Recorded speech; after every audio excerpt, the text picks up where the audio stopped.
बघा, समीकरणे इयत्ता 6वीचं प्रकरण आहे.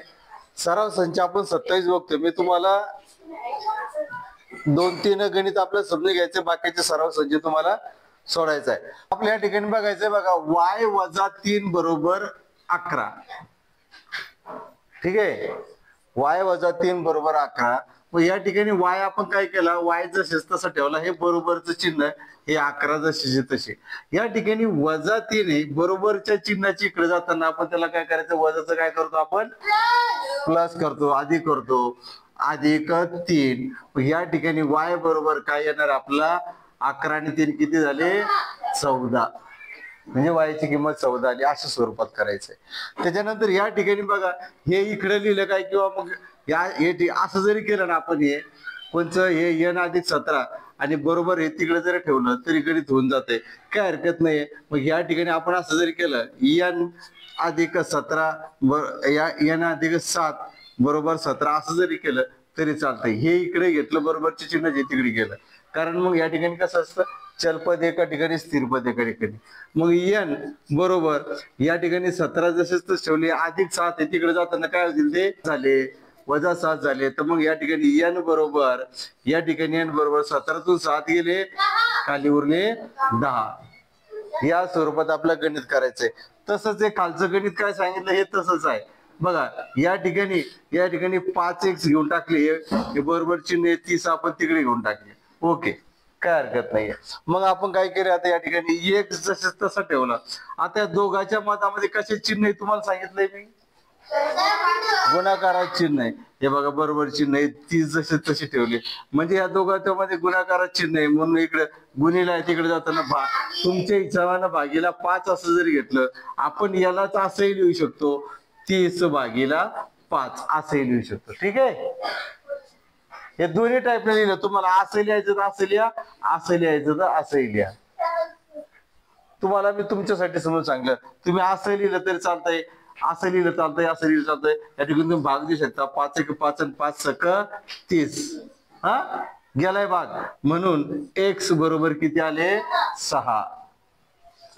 या स्वरूपात बाकीचे गणित तुम्हाला सोडायचे. हे गणित फार मजेशीर आहे, याच्यात काहीच दिलेलं नाही. आपलं हे समजून घ्यायचंय. अक्षराचा वापर करून हे गणित आपलं समजून घ्यायचं. काय सांगितलंय, अक्षराचा वापर करून समीकरण तयार करायचं. आपलं फक्त समीकरण तयार करायचंय, म्हणजे गणित तयार करायचंय.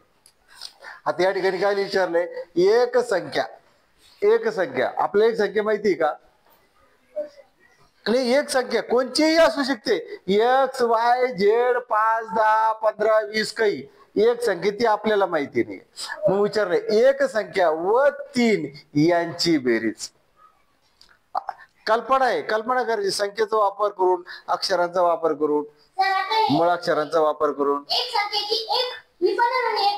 एक संख्या एक नाही घेणार आपण. समजून घ्या, एक समजा, ठीक आहे, समजा एक संख्या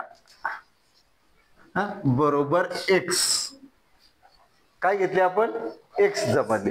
x y z किंवा अ ब कड काय घ्यायचं तुम्हाला घ्या, अ ते ज्ञ पर्यंत, A to Z मधलं काही घेऊ शकता. आपण घेतली समजा एक संख्या, काय घेतली, x. एक संख्या बघा, आपण गणित समजून घ्या, तुम्हाला नंतर अडचणी आणायची. तुम्ही एक संख्या घेतली आपण x व 3 यांची बेरीज. एक संख्या होती, एक संख्या काय घेतली आपण, एक संख्या काय घेतली आपण, x व 3 यांची बेरीज. म्हणजे काय करायचे, याच्यात +3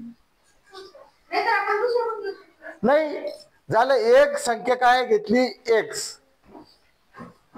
व 3 प्लसच्या जागेवर बेरीज करायला काय घ्यायचं, माझं घ्यायची, गुणाकार घ्यायचं, भाकर घ्यायचं. इथे बेरीज सांगितलं तर बेरीज घ्यावं लागेल ना. काय सांगितलं तुम्ही दूर पळू नका, इथं बघून घ्या. एक संख्या काय घेतली आपण, x. ती आपल्या मैत्रिणी म्हणून घेतली आपण x व 3 यांची बेरीज. म्हणजे एक संख्या घेतली x आणि त्याच्यामध्ये किती मिळवायचे, 3 यांची बेरीज, म्हणजे +3. झालं गणित, झालं एवढंच गणित. कारण काय तयार करायचं सांगितलं त्यांनी, समीकरण तयार करायचं किंवा गणित तयार करायचं. झालं ना, हे गणित एवढंच झालं ना. बघ झालं, यांची बेरीज यांची बेरीज x अधिक 3 झालं, एवढीच बेरीज तिची. हे गणित असं आहे. हा चला, आता तुम्ही मला खालचं सांगणार. एका संख्येमधून 11 वजा केले तर येणारी वजाबाकी. एका संख्येमधून, एक संख्या माहिती का आपल्याला? कोणतीही घेऊ शकतो आपण. मग घेतलं तुम्ही काय, समजा एक संख्या बरोबर y, ते y म्हटले, घेतले y. मग त्या y मधून काय सांगितलं, एका संख्येमधून, एक संख्या समजा घेते पण y, त्या संख्येमधून काय वजा करायचे, 11 वजा 11. येणारी वजाबाकी हीच आहे ना, वजाबाकी येणारी हीच आहे, कारण वाय बरोबर आहे की नाही. हा, येणारी वजाबाकी काही, कारण वजाबाकी येण्यासाठी याच्या पुढे काही संख्या लागायला पाहिजे होती, याच्या पुढे वाय यायला पाहिजे होता. याच्या पुढे जर वाय आला असता तर समजून घेतलं असतं आपण किंवा इथं, हा इथं काही जरी नाही म्हटलं तरी ती 1 असतो. इथं काही जरी नाही म्हटलं तर किती असतो, 1. इथं पण काही जरी नाही म्हटलं तर किती असतो, 1 असतो. परंतु याची जर बेरीज करायची असेल तर या ठिकाणी सुद्धा x लागणार, कारण इथं x आहे तर इथं पण पुढे काहीतरी x पाहिजेत. या ठिकाणी y आहे, त्याच्या पुढे सुद्धा y असावं लागेल, तर त्यावेळेस तिची बेरीज ही प्रक्रिया होईल.